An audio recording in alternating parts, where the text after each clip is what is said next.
It was a late night on March 15th, 1999. Amtrak number 59, the City of New Orleans, was heading southbound from Chicago to the City of New Orleans, Louisiana.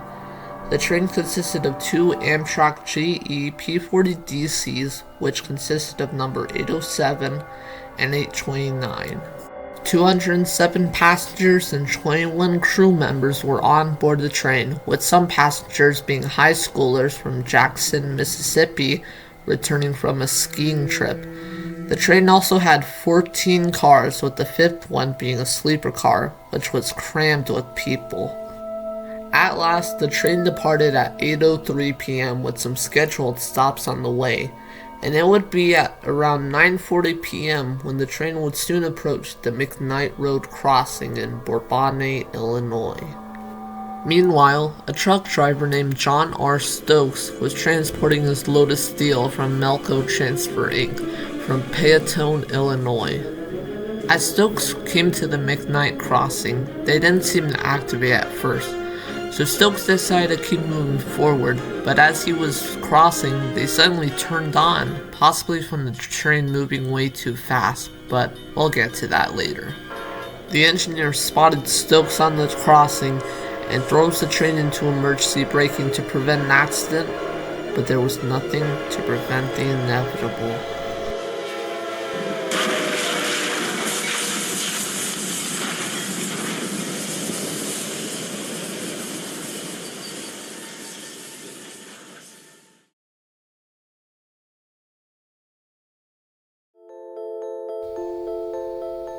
The Amtrak train collides into Stokes' trailer at 9:47 p.m. at 79 miles per hour, causing the engines and main passenger cars to derail and slam into each other and cluster together.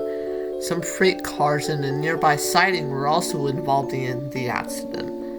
The impact was so strong, fuel began to drip and pour from the engines and eventually start a fire and send many toxic fumes into the coaches, including that one sleeper car.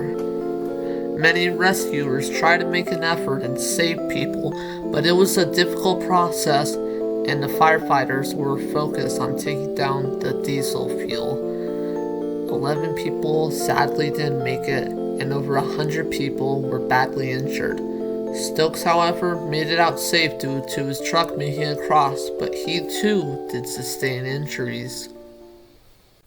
After the accident, many investigations were set up, including the NTSB. The NTSB thought the cause of the crash was Stokes disobeying the crossing and keep moving through the gates, but of course it wasn't that simple.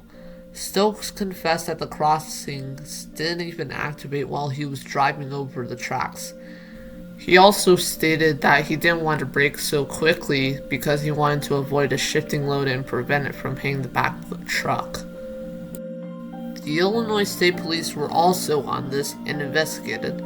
They soon found out that Stokes was a major traffic violator himself, and the company he worked for, Melco, was guilty of this too. There was a bunch of debate on this where the NTSB said Stokes was at fault for failing to yield, and the Illinois State Police said the gates were faulty and didn't activate correctly. Soon, the Illinois Attorney General reviewed the case for any criminal charges, but it was stopped due to conflicting agency reports, and it was concluded the evidence would be insufficient to charge Stokes with some of these. On September 21st, 2004, Stokes was charged with logbook, manslaughter, and several hours of service violations and sent to prison, although he may have faced even worse charges for the accident like involuntary manslaughter. During the sentencing, Judge Clark Arison stated that it wasn't a lack of rest came into factor, but if Stokes may have made more safe driving decisions if he was well rested. With more information, Stokes was also found with multiple charges of traffic violations with a required traffic school lesson 5 times in 3 countries.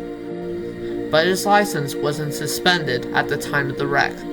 Stokes soon passed away in February of 2007 from a cerebral hemorrhage. In the end, the two P-40 DCs were a total loss and scrapped on site. Since then, the crossing at McKnight Road was ripped apart, separating the road from the rails, and memorials were built to honor the dead victims at Highway 45 and 102 close to Olivet Nazarene University.